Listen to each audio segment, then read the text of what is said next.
Hello friends, आज हम लोग प्लांट प्रोपगेशन या पौध प्रसारण के बारे में जानकारी देंगे, जिसमें पौधों की संख्या बढ़ाने के लिए किस प्रकार उनको हम लोग तैयार कर सकते हैं।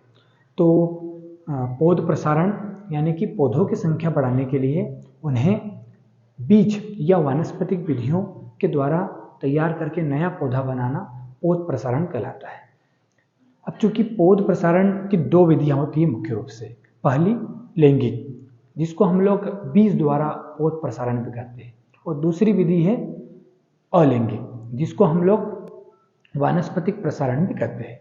चूंकि सारे पौधे बीज द्वारा तैयार नहीं होते और न ही सारे पौधे वानस्पतिक विधियों से हम लोग तैयार कर सकते हैं, इसलिए कुछ पौधे वानस्पतिक विधियों से ही तैयार होते हैं तो उन्हें हम वानस्पतिक विधियों से तैयार करेंगे, और कुछ पौधे जो कि बीज के अलावा दूसरी विधियों से तैयार नहीं हो सकते।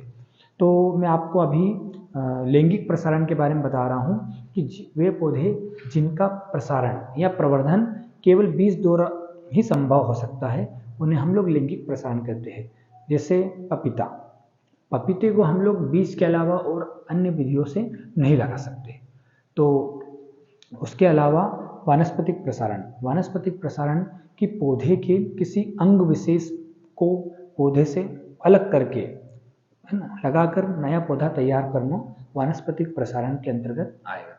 जैसे गुलाब या अंगूर, और भी ऐसे बहुत सारे पौधे हैं जिनको हम लोग वानस्पतिक विधियों से तैयार करके नया पौधा बनाते हैं। अब चूंकि कुछ पौधे ऐसे होते हैं जो बीज द्वारा भी लग जाते हैं और कलम द्वारा भी लग जाते हैं। तो जैसे आपका आम या अमरूद, इनको हम लोग दोनों विधियों से तैयार कर सकते हैं, बीज द्वारा भी कर सकते हैं और वानस्पतिक विधि से भी तैयार कर सकते हैं। दोनों के अपने अपने फायदे और नुकसान। अगर आप बीज द्वारा पौधा तैयार कर रहे हैं तो उसका आपको फायदा ये मिलेगा कि पौधा काफ़ी मजबूत होता है। आप उस पर काफ़ी फल देखेंगे कि काफ़ी फल उस पर लगते हैं, क्योंकि उसका आकार भी बहुत बड़ा होता है। और लेकिन इसमें एक इसका डिसएडवांटेज, इसका एक अवगुण भी है, ये है कि इसमें जो फल आते हैं वो काफ़ी देर से आते हैं। अगर आप लोग बीज के द्वारा अगर आप मान लीजिए आम लगाते हो, तो ये मान के चलिए कि 12 साल 14 साल के बाद आपको उसमें फलन देखने को मिलेगी।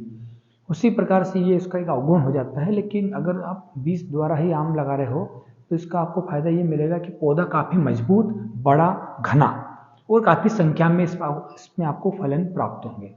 उसी प्रकार से वानस्पतिक जो प्रसारण है, वानस्पतिक प्रसारण का जो फायदा ये है कि इसमें आप काफ़ी संख्या में पौधे लगा सकते हैं, क्योंकि जो पौधों का आकार छोटा होता है और जो फलन है वो शीघ्र होता है। अगर आप बीज से जैसे लगाएंगे फल, तो पौधे लगाएंगे तो फल देर से आएंगे, लेकिन वानस्पतिक विधियों से तैयार पौधे 2 वर्ष 3 वर्ष में फलन देना शुरू कर देते हैं। तो इसका जो गुण है वानस्पतिक प्रसारण का वो ये है कि आपको फलन शीघ्र होगी और पौधों की संख्या में भी आप वृद्धि कर सकते हो।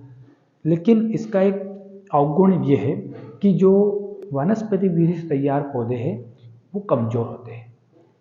आप देखेंगे कि अगर थोड़ी सी तेज़ हवा चलती है तो वो गिर सकते हैं। तो ये इसका एक अवगुण हो जाता है। और पौधों का जीवन काल जो है वो बीज द्वारा तैयार किए गए पौधों के मुकाबले वानस्पतिक विधि से तैयार पौधों का जीवन काल काफ़ी कम होता है। तो इस प्रकार मैंने आपको वानस्पतिक प्रसारण और बीज द्वारा पौध प्रसारण की 2 विधियां बताया।